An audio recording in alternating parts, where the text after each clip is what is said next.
আসছে বছরের সবচেয়ে বড় দেবের বাংলা ছবি খাদান।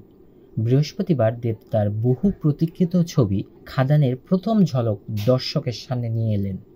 গত কয়েক মাসে এই ছবির শুটিং নিয়ে ব্যস্ত ছিলেন নায়ক। একটু একটু করে ছবির খুঁটিনাটি প্রকাশ্যে এনেছেন তিনি।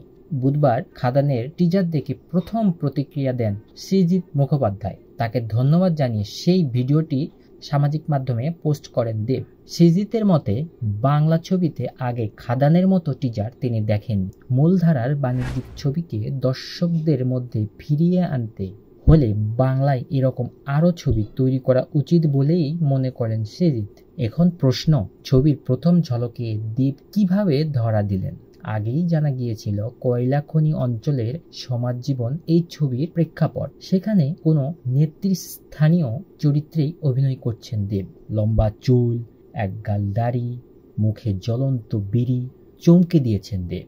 কুঠার হাতে একের পর এক শত্রু নিকেশ করছেন। তার সঙ্গেই অভিনেতার মেঠো সংলাপ এবং অ্যাকশন অবতার অনুরাগীদের নজর কেড়েছে। ঝলকে দেখা মিলেছে যিশু সেনগুপ্তেরও। গত কয়েক বছর মূলত পারিবারিক ছবিতে দর্শক দেবকে দেখেছেন। গত বছর ব্যোমকেশ ও দুর্গরহস্য, বাঘা যতীন বা প্রধানের মতো ছবিতে দেবকে অ্যাকশনে দেখা গেলেও অনুরাগীদের দাবি ছিল পুরোপুরি বাণিজ্যিক অ্যাকশন ছবিতে তিনি যেন দ্রুত ফিরে আসেন। খাদানের মাধ্যমে দেব অনুরাগীদের ডাকে সাড়া দিয়েছেন। টিজারে অভিনেতার সংলাপেও যেন সেই ইঙ্গিত, ফ্যামিলি নিয়ে ব্যস্ত আছি বলে কি ভাবছিস, অ্যাকশনটা ভুলে গিয়েছি, ওটা আমারই কাজ। তবে ঝলক প্রকাশের পর অনেকেই দক্ষিণী ছবির সঙ্গে তুলনা করেছেন।